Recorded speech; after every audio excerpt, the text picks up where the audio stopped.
Hello friends, welcome to my channel creating wealth. तो आज मैं आपके लिए लेके आया हूँ पेपर सेक्टर से एक और स्टॉक, जिसके बारे में आज हम डिटेल्ड एनालिसिस करेंगे, जानेंगे कि कंपनी किन प्रोडक्ट्स में डील करती है और आगे किस तरीके से का फ्यूचर रह सकता है। साथ के साथ शेयर के बारे में भी जानेंगे कि किस तरीके से आगे चार्ट पैटर्न इसका बना हुआ है, short term and long term के लिए क्या टारगेट हो सकते हैं। तो कंपनी का नाम है Shreyans industries limited. Shreyans industries limited 1979 में ये कंपनी जो है एस्टेब्लिश्ड हुई थी। एक ओसवाल फैमिली, लुधियाना की जो ओसवाल फैमिली, जो वेल नोन जो फैमिली थी, उन्होंने इसको स्टार्ट किया और दो मैन्युफैक्चरिंग यूनिट्स इन्होंने जो है लगाई, एक अहमदगढ़ में, एक बनाह में, पंजाब में ही। और एक अच्छा खासा इन्होंने जो है एक अच्छा खासा एक परफॉर्मेंस दिखाई इन्होंने राइटिंग एंड प्रिंटिंग पेपर्स में। और इनका जो रॉ मटेरियल है वो है एग्रो बेस्ड रॉ मटेरियल। तो इनके पास में जो अगर क्वांटिटी की अगर बात की जाए तो 37,000 मैट्रिक टन की इनके पास में जो है क्वांटिटी मौजूद है। और कंपनी जो है एक अच्छी खासी कंपनी जो है चल रही है और इन्होंने पावर प्लांट भी लगा रखे हैं।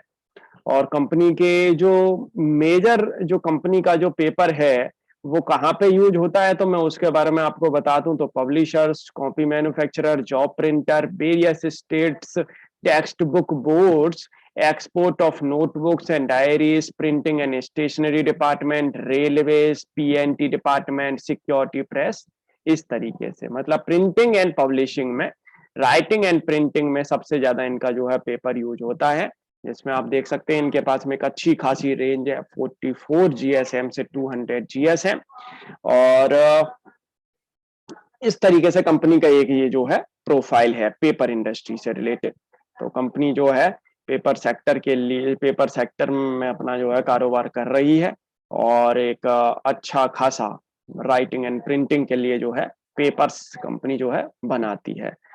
एंड साथ के साथ थोड़ा सा आगे एक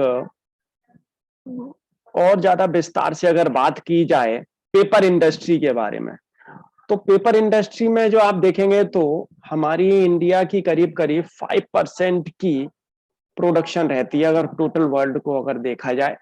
और हमारे इंडिया की जो डोमेस्टिक मार्केट है, मार्केट साइज है, वो है 80,000 करोड़ का।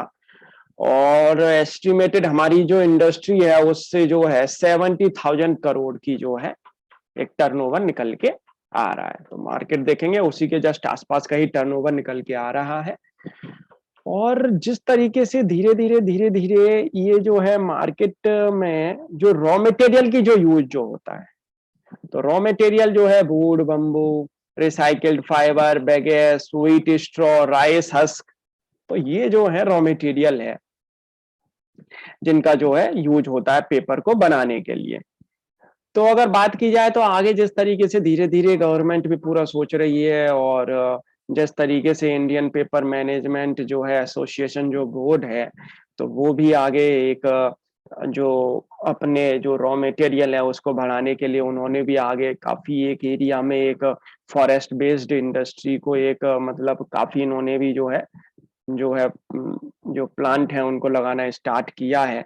और करीब करीब आप देखेंगे अच्छे खासा एक नंबर ऑफ फार्मर्स जो हैं प्लांट लगा रहे हैं, प्लांटेशन कर रहे हैं और एक अच्छे खासे एरिया में। तो पेपर इंडस्ट्री को आगे और बढ़ाने के लिए, इसको और बढ़ावा देने के लिए तो एक अच्छा खासा जो है काम कर रही है सरकार भी। और आगे भी ये काम अच्छा खासा होता हुआ दिखेगा। दो फैक्टर हैं जो मैं आपके सामने रखूं पेपर इंडस्ट्री में। एक नेगेटिव पॉइंट में सबसे पहले मैं आपके सामने रखा हूं, पॉजिटिव बाद में। तो नेगेटिव की जो है बात रखी जाए, करी जाए, तो सबसे पहले तो आप देखेंगे प्रीवियस पूरा का पूरा जो साल जो गया है पेपर इंडस्ट्री के लिए एक बहुत ही टफेस्ट ईयर गई है। क्योंकि आप देखेंगे तो स्कूल सारे क्लोज्ड हैं और ऑफिसेस सारे क्लोज्ड रहे ड्यू टू लॉकडाउन। तो ऑफिसेस में, स्कूल्स में और भी बहुत जगह पे जो है पेपर का यूज जो है होता है। पैकिंग इंडस्ट्री को छोड़ के, पैकेजिंग इंडस्ट्री को छोड़ के मैं अभी आपसे बात करूं राइटिंग एंड प्रिंटिंग की, तो धीरे धीरे जैसा रुझान ऑनलाइन की तरफ जो हो रहा है, तो लोग क्या है कि अब बच्चे जो हैं वो ऑनलाइन पढ़ रहे हैं। और हर चीज क्या है कि धीरे धीरे जो है टेक्स्ट बुक्स भी जो है वो ऑनलाइन मिलने लग गई हैं। अब क्या है कि ऑनलाइन धीरे धीरे पॉसिबिलिटी है कि धीरे धीरे जो एग्जाम भी हैं वो भी ऑनलाइन होते हुए दिखेंगे। तो क्या है कि थोड़ा-सा वहाँ से तो एक क्षतिग्रस्त होगी ये ज़रूर जो इंडस्ट्री है, क्योंकि जो कंपनी केवल प्रिंटिंग एंड पब्लिशिंग का ही जो कंपनी जो पेपर बना रही है, पैकेजिंग के लिए जो नहीं बना रही है, उसको थोड़ी-सी एक प्रॉब्लम तो आएगी, इसलिए। और धीरे-धीरे, धीरे-धीरे पैकेजिंग में लेकिन डिमांड बढ़ेगी, क्योंकि पैकेजिंग में सबसे बड़ी बात क्या है कि रेडी टू ईट फूड जो बन रहे हैं, धीरे-धीरे मार्केट में और जिस तरीके से हाइजीनिक जो है लोगों को डिमांड है कि हाइजीनिक फूड जो होना चाहिए, तो उसको देखते हुए गवर्नमेंट का भी पूरा फोकस है कि पेपर इंडस्ट्री को आगे बढ़ावा दिया जाए और प्लास्टिक को हटाया जाए। तो जो पॉलीथीन है उनकी जगह पे पेपर वाले जो हैं मतलब बैग हैं और भी काफ़ी चीज़ हैं, जो लिफ़ाफ़े हैं, एनवलप्स हैं और और भी काफ़ी चीज़ें हैं जो पैकेजिंग से रिलेटेड एंड उससे रिलेटेड जो है प्रोडक्ट जो है मार्केट में और आगे इनको बढ़ावा मिलता हुआ दिखेगा, आगे ये ग्रोथ करती हुई ये वाली इंडस्ट्री जो है, ये वाला सेगमेंट जो है वो दिखेगा। थोड़ा लेकिन एजुकेशन सेक्टर को देखा जाए जो राइटिंग का एंड प्रिंटिंग का जो मटेरियल है, उसमें अभी तो नहीं ऐसी खास गिरावट देखने को मिलेगी क्योंकि इंडिया में क्या है कि एक अच्छा खासा प्रिंटिंग मटेरियल तो बनता ही बनता है। क्योंकि लोगों को एक्चुअली क्या है कि इतनी अभी फिलहाल आदत नहीं है कि वो सब कुछ ऑनलाइन ही देखने लग जाएँ, अपना टेक्स्ट बुक सारी की सारी और ऑनलाइन ही वो सारा कुछ अपना प्रिपरेशन करने लग जाएँ। तो पेपर की ज़रूरत तो रहेगी, तो राइटिंग के लिए भी ज़रूरत रहेगी और वैसे भी पढ़ने के लिए भी ज़रूरत रहेगी। लेकिन धीरे-धीरे, धीरे-धीरे इसका एक इफ़ेक्ट तो ज़रूर आएगा इंडस्ट्री के ऊपर। तो पहले जो डिमांड जो हाई डिमांड जो रहती थी, वो थोड़ी-सी अब डिमांड थोड़ी-सी कम तो रहेगी। आगे देखेंगे जैसा भी रहेगा, लेकिन थोड़ी-सी डिमांड में की कमी तो आएगी, एजुकेशन सेक्टर की साइड से। लेकिन पैकेजिंग इंडस्ट्री बढ़ती हुई दिखेगी। तो जो कंपनी पैकेजिंग इंडस्ट्री में जो काम कर रही हैं और एक अच्छा खासा उसके लिए भी वो है जो प्रोडक्ट जो बना रही हैं, तो उसमें एक आगे डिमांड अच्छी खासी आते हुए दिखेगी। तो इसको देखते हुए कंपनी में अगर दाँव अगर लगाना है, तो पॉसिबिलिटी है कि आप ज़रूर इस शेयर में भी जो है अपना पैसा लगा सकते हैं और मैं आपके सामने अभी पहले चार्ट रखूँगा। तो चार्ट में अकॉर्डिंगली हम देखेंगे कि इस शेयर में अमाउंट लगाना चाहिए, इस शेयर में इन्वेस्ट करना चाहिए या नहीं और क्या आगे हो सकता है इसका फ्यूचर भी। तो फ्रेंड्स अगर आपको वीडियो अच्छी लगे तो आप लाइक ज़रूर करिएगा और आपने हमारा चैनल अभी तक सब्सक्राइब नहीं किया है तो हमारे चैनल को आप सब्सक्राइब ज़रूर कर लें। तो ये देखें, ये कंपनी का चार्ट है, आप देख सकते हैं और ये शेयर का चार्ट आप देख सकते हैं काफ़ी इसने कंसोलिडेशन किया और इस वाले फेज़ में 2016 से लेके और 2018 तक इसने अपना ये हाई बनाया और उस हाई के बाद में शेयर में आप ब्रेकडाउन देख ही सकते हैं, एक अच्छा खासा इसमें डाउनफॉल देखने को मिला है और वहां से अगर देखेंगे तो लो प्राइस से जहां तक ये अपना रुका है शेयर जाके वहां से अगर आप देखेंगे तो 38.2% के रेजिस्टेंस को भी ये अभी तक क्रॉस नहीं कर पाया है। कितना टाइम निकल गया अगर बात की जाए तो करीब 12 से 15 महीने और उससे ज्यादा ही निकल गया टाइम। तो क्या है कि आगे ये डिमांड की कमी को दिखा रही है ये चीज, डिमांड नहीं है, कमी है डिमांड में। अब क्या है कि यहां से शेयर को चलने के लिए अभी तो पहले ही ये ऑलरेडी बहुत ही वेरी बेयरिश रेंज में है लॉन्ग टर्म के हिसाब से अगर देखा जाए तो यहां जब तक शेयर ये बड़े आराम से जब तक 175 रुपए के ऊपर जब तक नहीं निकलेगा, जब तक लॉन्ग टर्म के हिसाब से तो मेरे हिसाब से तो इस शेयर को परचेज करना नहीं चाहिए। शॉर्ट टर्म के हिसाब से हम देखते हैं कि शॉर्ट टर्म के हिसाब से ये शेयर कहाँ पे क्या वैल्यूएशन पे है और कहाँ पे इसकी आगे परफॉर्मेंस देखने को मिल सकती है। जिस पहले तो मैं आपके सामने वीकली जो है कैंडल्स रखूं तो आप देखेंगे मार्च से ही आप देखें ये वाली कैंडल बनी, उसके बाद में फिर फॉल देखने को मिला, फिर ये कैंडल बनी, फिर फॉल, फिर कैंडल, फिर fall, candle fall, candle fall, candle fall. तो यहां पे देखेंगे तो आप कैंडल्स बनती है लेकिन फॉल भी आता है उसके ज्यादा से ज्यादा, उसमें और ज्यादा से ज्यादा फिर फॉल भी आता है, मतलब पूरी कैंडल को ढक देता है वो एरिया। तो आप देखेंगे तो यहां से भी अगर देखा जाए तो हम ये वाला एरिया लेके चल सकते हैं, यहां वाले एरिया को हम लेके चलेंगे क्योंकि यहां से देखेंगे तो एक इसमें एक रैली ऊपर की देखने को मिली है, तो ये वाला हम लो लेके चलेंगे और ये हाई अभी शेयर ने लगाया है रिसेंटली। तो यहाँ पे अगर बात की जाए तो 38.2% की रेजिस्टेंस के ऊपर अभी ये शेयर टिकने की ये कोशिश कर रहा है। अगर ये यहाँ पे अगर टिक जाता है इसके ऊपर, मतलब 110 रुपए के ऊपर, तो पॉसिबिलिटी है कि यहां से फर्दर अपसाइड और देखने को मिलेगी। और अगर यहां से ये और ब्रेकडाउन अगर दिखाता है तो पॉसिबिलिटी है कि यहां से और कंसोलिडेशन का एक टाइम फ्रेम और बढ़ता हुआ दिखेगा। तो आपको शेयर अगर ये परचेस अगर करना है शॉर्ट टर्म के हिसाब से, तो आप 115 रुपए के ऊपर ले आए इसको, वो बेटर रहेगा। 115 रुपए के ऊपर आप इसको परचेस करें और नीचे एक स्टॉप लॉस जो आपको लगा के चलना है, वो स्टॉप लॉस आपको लगा के चलना है 108 रुपए का। जस्ट 108 रुपीज का आपको स्टॉप लॉस लगा के चलना है। 115 रुपए के ऊपर आपको इसको शेयर को जो है परचेस करना है, तब तक आपको नहीं हाथ डालना है।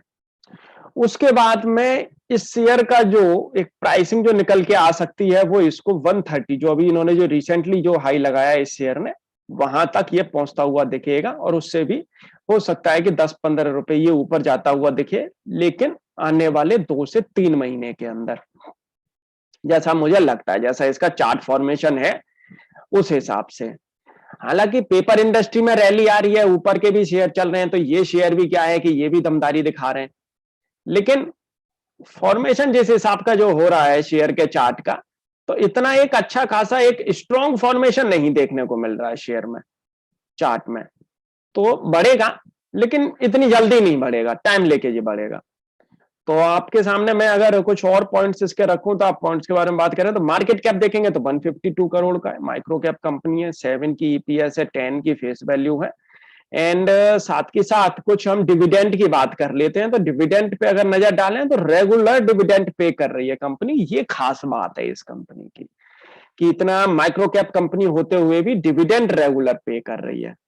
एंड आप एनुअली देखें इनका रेवेन्यू, तो देख सकते हैं यहाँ पे एक अच्छी खासी परफॉर्मेंस देखने को मिली है। और 2021 में देखेंगे तो गिरावट देखने को मिली है। प्रॉफिटेबिलिटी में तो एक जबरदस्त गिरावट देखने को मिली है। डेप्ट की बात की जाए तो डेप्ट भी एक अपनी सस्टेन कर रही है, डेप्ट भी कम नहीं कर पाए हैं। यहाँ पे प्रॉफिटेबिलिटी की बात की जाए क्वार्टर ऑन क्वार्टर, तब भी देखेंगे तो आप इसमें अप डाउन बहुत ही शार्प देखने को मिल रहा है, शार्प अप शार्प डाउन देखने को मिल रहा है। एफआईआर के पास में बहुत ही मिनिमम होल्डिंग है, बहुत ही मिनिमम जो है जिसको कहेंगे। लेकिन आप देखेंगे प्रमोटर्स के पास में एक जबरदस्त होल्डिंग मौजूद है, और वो भी सस्टेन होल्डिंग जो है मौजूद है। तो कंपनी की बात की जाए तो आरओई देखेंगे तो 4 की आरओई है।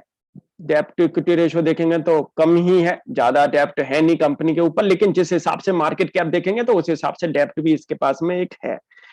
और यहां से इस शेयर के बढ़ने के चांसेस तो हैं, लेकिन कंपनी किस तरीके से आगे अपने को जो है प्रोजेक्शन ये करती है, कंपनी किस तरीके से आगे अपने आप को जो है ये संभालती है, वो डिपेंड करेगा उस पे। तो कंपनी अगर इसको संभाल लेती है, कंपनी अगर इसको आगे एक अच्छा खासा काम करने की ये कोशिश करती है, और पैकेजिंग इंडस्ट्री के लिए भी ये जो है पेपर अपना जो है ज्यादा से ज्यादा अगर ये सेल आउट करना अगर स्टार्ट करते हैं, और तो उससे क्या है कि एक अच्छा खासा इनको एक फायदा देखने को मिलेगा। तो मेरे हिसाब से तो ये है कि अगर आप लॉन्ग टर्म के लिए अगर बाई करना चाहते हैं तो इस वाले शेयर को ना बाई करें, और कुछ ऐसा कोई एक शेयर देखें जो पैकेजिंग इंडस्ट्री के लिए भी एक अच्छा खासा रेशो में जो है काम कर रही हो। तो मेरे हिसाब से जो है आप जेके पेपर को चूज कर सकते हैं, वो काफी अच्छा खासा एक आगे एक रन दे सकता है जेके पेपर जो है।